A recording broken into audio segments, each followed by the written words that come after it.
नमस्कार, मैं हूं प्रेम शंकर सिंह और आप देख रहे हैं प्राइम न्यूज का फेसबुक लाइव। किसान आंदोलन के हॉट स्पॉट में से एक सिंधु बॉर्डर आज एक अलग मामले को लेकर चर्चा में है। सिंधु बॉर्डर से लगे हरियाणा के सोनीपत जिले के कुंडली में एक युवक की अंग भंग लाश यानी कि उसके हाथ काट दिए गए थे। वो लाश बैरिकेड पर लटकी मिलने से सनसनी फैल गई। दरअसल 35-36 साल के युवक लखवीर सिंह की बेरहमी से हत्या की गई और आरोपी कौन है ये जानकर आप हैरत में पड़ जाएंगे। आरोप लगा है निहंगों पर। ये निहंग कौन होते हैं ये मैं अपने पूरे फेसबुक लाइव के अंत में बताऊंगा आपको कि ये निहंग कौन होते हैं। उससे पहले मैं आपको बता दूं कि आज सिंधु बॉर्डर पर क्या दिखा और कैसे लोगों में सनसनी फैल गई।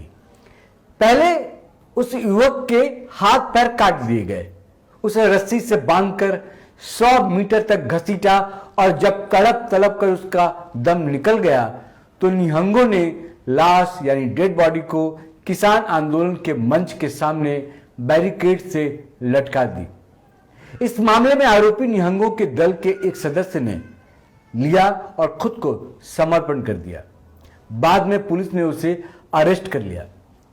वारदात बीती रात करीब 3:30 बजे की है। इस वारदात की जानकारी सुबह 5 बजे मिलने पर पुलिस मौके पर पहुंची तो निहंगों ने लाश उतारने से रोक दिया, यानी कि उतारने नहीं दिया। वो वीडियो अगर आप देखेंगे तो विचलित हो जाएंगे।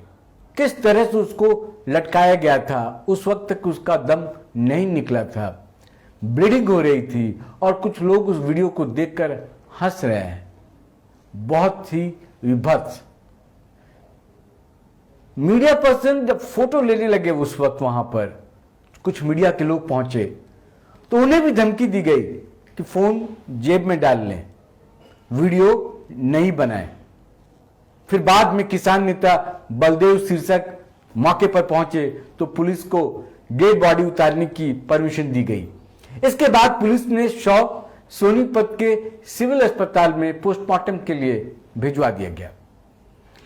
मारे गए जो शख्स का नाम है वो लखवीर सिंह बताया जा रहा है। पंजाब के तरन तारण जिले के चिमा खुर्द गांव का ये रहने वाला था और जाति से दलित था। खबर इसलिए भी बड़ी हो गई।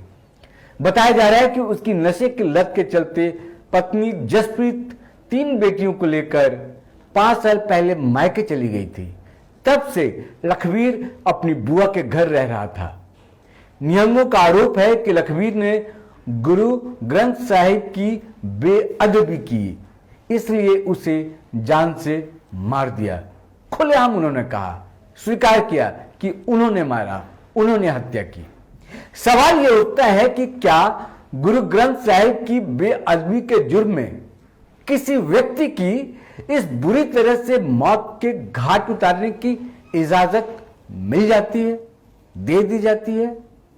खैर, वही इस मामले में निहंगों के इस कबूलनामे का वीडियो भी सामने आया है, मैं जिसका जिक्र अभी थोड़ी देर पहले आपसे कर रहा था। इस घटना को लेकर हरियाणा के मुख्यमंत्री मनोहर लाल खट्टर ने कहा कि मामले में कार्रवाई की जाएगी। उन्हें चंडीगढ़ में अपने निवास पर राज्य के जो गृह मंत्री हैं अनिल विज के साथ बैठक की। बैठक जब हुई तब उन्होंने ये बात, जांच की जो बात है वो कही। इस मामले पर बीजेपी नेता अमित मालवीय का भी बयान आया है। उन्होंने कहा कि इसके पीछे कौन लोग थे, क्या मंशा थी, यह जांच के बाद ही साफ होगा। लेकिन पिछले कुछ महीनों में किसानों के नाम पर चलाए जा रहे इस आंदोलन में अलग अलग तरह की ऐसी घटनाएं सामने आई हैं जो कि सवाल खड़े करते हैं। चाहे महिला के साथ बलात्कार का मामला हो, वेश्यावृत्ति का मामला हो, मर्डर का मामला हो, और कई तरह के सवाल उठते रहे इस आंदोलन में कि किस तरह से रात में वहां पर शराब परोसी जाती हैं और लोग किस तरह से इस आंदोलन का मजाक उड़ाया करते हैं। यानी कि आंदोलन के नाम पर कुछ इस तरह से चीजें चल रही हैं जिसको नजरअंदाज नहीं किया जा सकता। लखीमपुर भी आपको याद होगा, यानी आम किसान किसी न किसी रूप में मारे जा रहे हैं और नेतागिरी जो कर रहे हैं इस पूरे आंदोलन को लेकर, वो नेतागिरी करने से बाज नहीं आ रहे हैं। इससे पहले आपको याद होगा दिल्ली में 26 जनवरी को जिस प्रकार से अराजकता फैलाई गई, या फिर लखीमपुर जिसकी चर्चा मैं अभी कर रहा था, जिस तरह से मॉब लिंचिंग हुई, ये सारी घटनाएं इस आंदोलन के पीछे जो अराजक तत्व बैठे हैं वो इसको अंजाम दे रहे हैं और गाहे बगाहे इस पर सवाल उठ रहे हैं, उठना भी लाजमी है। पंजाब के जो बीजेपी नेता हरजीत सिंह गिरवाल ने कहा कि युवक को तालिबानी तरीके से लटकाया गया, यानी दिल्ली बॉर्डर पर जो हरकत हुई है वो तालिबानी करते हैं। इस तरह की हरकत आप तालिबान में जाकर दे सकते हैं, किस तरह से वहां पर लोगों का मर्डर किया जाता है, किस क्रूरतापूर्वक उनकी हत्या की जाती है। कुछ ऐसे ही आज सिंधु बॉर्डर में देखने को मिला, तालिबानी तरीके से लटकाया गया। ये निंदनीय है, ये कतई बर्दाश्त नहीं की जा सकती। इस तरह का दुस्साहस जो लोग करते हैं उनके खिलाफ कार्रवाई हो। उन्होंने कहा कि अगर किसी ने बेअदबी की है तो उसके खिलाफ भी कार्रवाई हो। मैं और मेरी पार्टी उसकी निंदा करती है। बीजेपी नेता ने बताया कि किसी ने यह अधिकार नहीं दिया कि लोगों में आतंक फैले और साजिश रची जाए। बीजेपी के प्रवक्ता गौरव भाटिया ने भी ट्वीट कर आंदोलनकारी किसानों पर सवाल उठाए हैं। उन्होंने लिखा, जो हमारे अपनों की नृशंस हत्या करे वो किसान कैसे, जो तिरंगे का अपमान करे वो किसान कैसे, जो बहनों का बलात्कार करे वो किसान कैसे, जो वर्दी को बोले बक्कल उखाड़ दूंगा वो किसान कैसे, जो आम जनता को तकलीफ दे वो किसान कैसे। यानी कुल मिलाकर इस एक घटना ने पूरे के पूरे किसान आंदोलन को सवालों के कटघरे में लाकर खड़ा कर दिया है। हालांकि यह पहला मौका नहीं है जब किसान आंदोलन से जुड़ी इस तरह की वारदात सामने आई है। इसके पहले भी जून महीने में किसानों के प्रदर्शन जो स्थल हैं टिकरी बॉर्डर, हरियाणा के झज्जर निवासी एक व्यक्ति की वहां भी मौत हो गई थी। उसकी मौत बुरी तरह से जलने के कारण हुई थी। इस मामले में मृतक के परिजनों ने आरोप लगाया था कि आंदोलन से जुड़े 4 लोगों ने उसे जलाकर मार दिया, यानी कि आंदोलन वाले ही लोग उसे मारा है। हालांकि इस घटना पर संयुक्त किसान मोर्चा ने किसान प्रदर्शनकारियों के जिम्मेदार होने से इनकार कर रहे हैं और हरियाणा सरकार से निष्पक्ष जांच करने की मांग की गई है। लेकिन इस बार जो मामला सामने आया है वो सचमुच गंभीर है और ये सवाल खड़ा करता है कि क्या किसान इस तरह की हरकत कर सकते हैं या फिर किसानों के नाम पर इस तरह की हरकत करके कोई गहरी साजिश को अंजाम देने के फिराक में था। मैंने आपको शुरू में कहा था कि ये जो भी घटना कल हुई और जो आज दिन भर सुर्खियों में रहा, जिस युवक की मौत हुई, वो मौत करने वाला, वो हत्या करने वाला कौन था? तो निहंगों पर यह आरोप लग रहा है। निहंगों ने जिम्मेदारी भी ली है। तो जरा समझते हैं कि ये निहंग कौन है, ये निहंग होते कौन है। निहंग शब्द का क्या मतलब है? निहंग किसको कहते हैं? दरअसल निहंग शब्द के कई मतलब होते हैं, जैसे तलवार, मगरमच्छ और कलम। निहंग लफ्ज को मुकम्मल जंगजू यानी संपूर्ण योद्धा के लिए भी इस्तेमाल किया जाता है। जंगजू, फिर से मैं इस शब्द का उच्चारण कर रहा हूं, जंगजू यानी संपूर्ण योद्धा के लिए भी इस्तेमाल किया जाता है निहंग। निहंग, जंगजू यानी संपूर्ण योद्धा।